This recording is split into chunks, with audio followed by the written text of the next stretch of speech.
সেদিন রস আইল্যান্ড থেকে যখন ফিরলাম তখন অনেকটা এরকমই ক্লান্ত বিধ্বস্ত হয়ে ফিরেছিলাম। এই ছিল পড়ন্ত বিকেলের বন্দরের ছবি। আর তারপর আমরা হোটেলে ফিরে একটু ফ্রেশ ট্রেশ হয়ে রাত্রেবেলা চলে গিয়েছিলাম হোটেলেরই নিচের রেস্টুরেন্টে রাত্রে ডিনার করতে। তো রাত্রের ডিনারের মেনুতে ছিল অনেক কিছুই।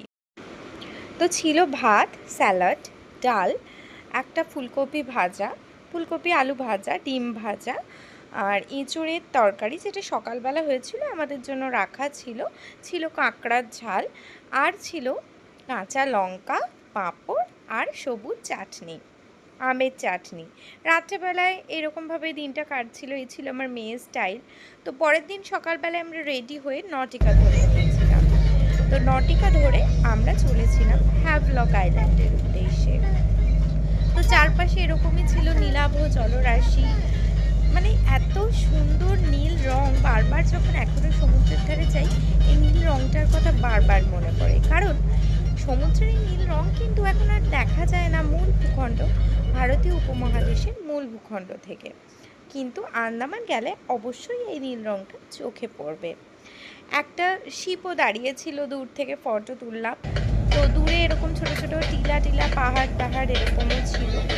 তো দেখতে দেখতে এই সৌন্দর্য উপভোগ করতে করতে আমরা এগিয়ে চলেছিলাম হ্যাভলক আইল্যান্ডের দিকে। খুবই সুন্দর লাগছিল, বেশ শান্ত স্নিগ্ধ মনোরম আইল্যান্ডের পরিবেশ।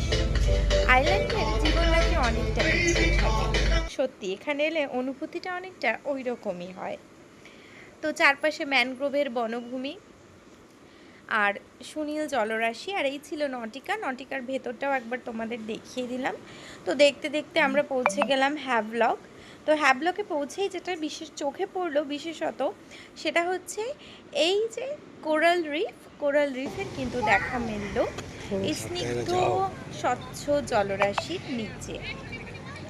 তো এটা কিন্তু ব্রিজের ওপর থেকে তোলা, মানে অতটা উপর থেকেই কিন্তু এটা দেখা যাচ্ছিল। এটা এখানকার তো বিশেষত্ব অবশ্যই, এবং আমাদেরও দেখে খুবই ভালো লাগছিল। এই যে লাগেজ টাগেজ নিয়ে আমরা বেরিয়ে পড়েছিলাম, মানে নেমে একটু ফটো তুললাম।